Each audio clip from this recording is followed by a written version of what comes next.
My, she seems react. I sit down and react, and we react. We're just kind of waiting for that next big thing, that next anthem. I'm excited. I'm excited for My. Awesome. Yep. I'm ready for the next song though for her. Yeah, we've got a new queen in the house. Oh yeah. My.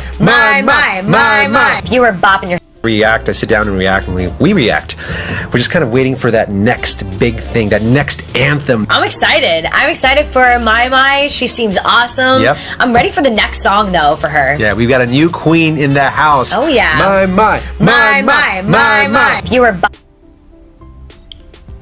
Yes, sabi ni Maiden bakit daw siya naiiyak dito habang sinasabi ito ng mga reactors. We've got the new queen in the house. My. Aking mahal, sobrang deserve mo ang lahat ng papuring ito. Love you. Yan po ay galing sa mga reactors ng Ama Kabugera ni Maymay. And yes, of course, sana ABS-CBN, Star Music, Star Magic, Philippines, Star Pop, sana may nakahilera ng magandang kanta para kay Maymay para dire-diretso na ang syempre, pagsunod ng mga tao at mga reactors para hindi na lang siya mawala na parang wala sa trending. Syempre, ngayon na naumpisahan siyang mapansin. Sana ABS-CBN ay bigyan niyo pa ng magandang pagkakataon si Maymay na i-showcase ang anong kaya niyang gawin kasi ito na nga at napapansin na siya ng international scene. Nakikita na siya ng global, ng world.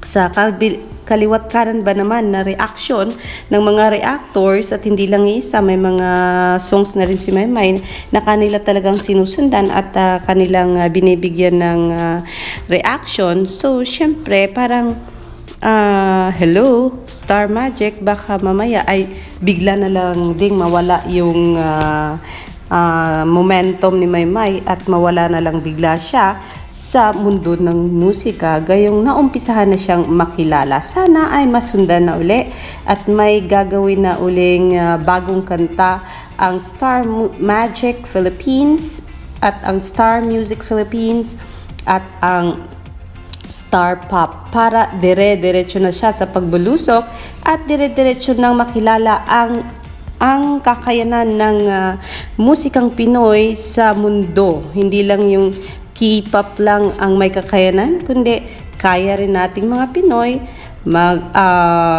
gumawa ng mga history, gumawa ng marka sa mundo. Hindi lang sa larangang beauty pageant, kundi pati na rin sa musika. Ayan muna ang ating reaction ukol dito sa reaction ng dalawang reactors na ito about Maymay.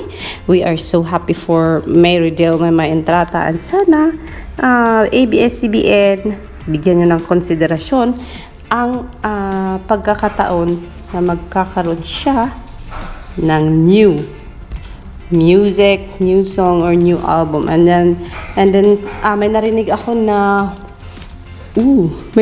ako na sinasabi na may producer na daw na gustong bigyan si Maymay ng pagkakataon at bigyan ng bagong kanta. Sana mangyari yun kasi syempre excited po tayo para kay Maymay Entrata. Yan lang po, Alexander Lexi Jules. See you on my next